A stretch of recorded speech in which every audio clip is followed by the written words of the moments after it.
If you haven't played Chef RPG for a while now, the game might feel completely different. Cooking has a new flavor system, research works in a completely new way, and even your player home now plays a bigger role in progression.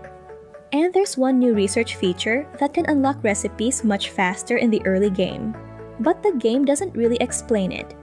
There are also sea traders arriving in the harbor, new ingredient makers like the soup maker, and even a new romance character. So in this video, let's go through the biggest changes in the update and the features that are actually worth paying attention to. So let's start with one of the biggest changes in this update, the research system. Research has been completely reworked, and it now plays a much bigger role in the core gameplay loop. Before this update, unlocking recipes through research could feel a little inconsistent. Some blueprints were tied to random rewards, so sometimes you just had to get lucky. Now there's a new standard research tree that becomes available around the middle of Act 1, right after the soft opening. And what's nice is that this version of research doesn't require a special skill or construction to start. You can actually access it right from your home. The research itself also works differently now. You'll complete a small flavor-based research minigame. Each ingredient in the game now has its own flavor profile, and during research, you'll combine ingredients to meet certain flavor requirements. It's a simple idea, but it adds a little bit of experimentation that feels very on theme for a cooking game. Also, just a heads up, you can filter by selecting the specific flavor you want. I didn't think I would enjoy it this much. The challenge, however, is finding the right ingredients that give out that flavor profile that you're looking for, and the further along you are, the more ingredients you'll need. But if you enjoy unlocking things early, this system can be really helpful because the standard research tree contains 84 research nodes, including recipes and blueprints. So even though research is technically optional, it's now one of the most reliable ways to expand your recipe list in the early and mid-game. Another huge change is the player home redesign. Your house now unlocks automatically after completing the Sequoia's soft opening, which makes it much easier for new players to access early on. And if you already owned a home before the update, your previous purchases still count as upgrades. The biggest difference though is space. Upgraded homes are now significantly larger, which means you finally have more room to decorate and organize your equipment. But the house isn't just cosmetic anymore, it's now the central hub for research. The new standard research facility lives inside your home, and specialized research facilities like barbecue or seafood research are now connected to the house as extensions. So instead of running around town to different research spots, most of that gameplay is now centralized in one place, which honestly just makes things feel a lot smoother. And if you had furniture in your old setup, those items are safely moved into your new home storage, so nothing is lost. Previously, machines like the chocolate maker and soup vat were obtained through random rewards. Now, these machines are unlocked through the research tree, which means you can work toward them intentionally. The update also adds two brand new machines, the cheese maker and the cream churner. These will also be unlocked later through the standard research tree as well.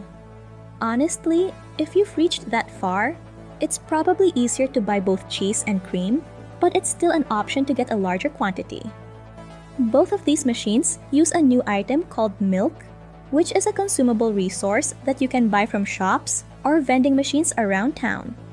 Once you have milk, you can process it into cream or cheese using the new machines. And this does open the door to a lot more ingredient layering for dishes later on. It's a small addition, but it adds a lot of flexibility when you're experimenting with recipes. Now let's talk about the feature that might have inspired the name of this update, dish flavors.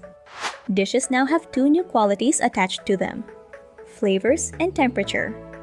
Depending on the ingredients you use in a recipe, the flavor values of the dish will change.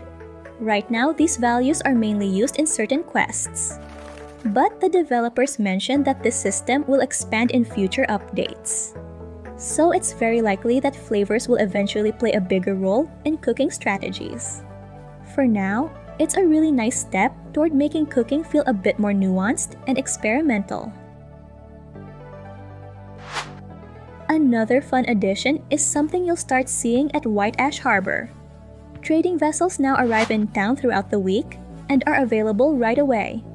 Each ship has its own schedule. For example, the vegetable seller arrives on Tuesdays and the junk seller shows up on Wednesdays. But the most interesting one is the large trading ship called the SS Ambrose, which visits on weekends. This ship is basically a traveling market. Inside, you can find a furniture shop with new decorative items, a seed seller, ingredient vendors, and even a shop for rare items. So if you enjoy decorating your restaurant or experimenting with new ingredients, this ship is definitely worth checking whenever it arrives. Given that most of the stores are usually closed on weekends, this is a much-needed addition, especially if you're missing some ingredients. And speaking of the SS Ambrose, that's also where you'll meet a brand new character. His name is Sahim, and he's a new romance option introduced in this update. Right now, the romance system itself is still being developed, so the interactions are somewhat limited. He does have this mysterious merchant vibe. The challenge is you'll only be seeing him 2 days a week and working all the time. The developers have mentioned that the romance features will likely receive a bigger overhaul when the game reaches version 1.0. Still, it's always nice to see new characters joining the world. And if you've enjoyed this video, consider subscribing. I make cozy, low-stress guides like this so you can enjoy games like Chef RPG without feeling overwhelmed.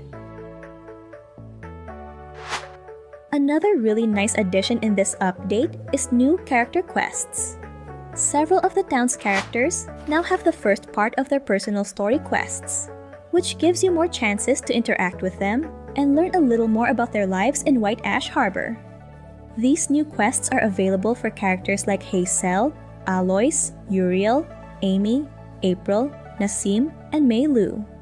Each quest has its own starting requirements, so you might not see them right away depending on where you are in the story. For example, Alois's quest starts near the docks during the day on weekdays once you finish the No More Shabby Floors quest. There's also a quest for Uriel that only appears on a rainy day, which is a nice little detail that makes the world feel more dynamic. And since these are just the first parts of their personal storylines, it's likely we'll see more chapters added in future updates.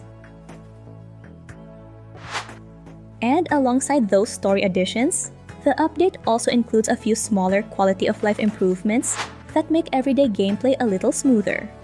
One of the most noticeable ones is running. I personally didn't mind that there was no running in the game before. I mean, everyone else was just walking. To my surprise though, it was plenty helpful, especially when I'm running towards a shop that's about to close. You can now toggle running without using stamina, which makes traveling around town much faster. Running will stop if you use tools or pick up items, and you can't run while carrying dishes or parcels. But it's still a really nice quality of life addition. There are also new portrait animations for characters during dialogue, which helps make conversations feel a little more lively. And the building interface now includes a button that lets you return all furniture at once, which is extremely helpful when redecorating your space. If the Flavors update got you excited about where cozy life sims are heading, deeper systems, better progression, even more story, you're going to love what's coming next. Because a lot of the cozy games arriving in 2026 are evolving in really interesting ways. So before you start wishlisting everything, click on the next video where I break down the upcoming cozy titles worth keeping an eye on, and which ones might actually fit your playstyle.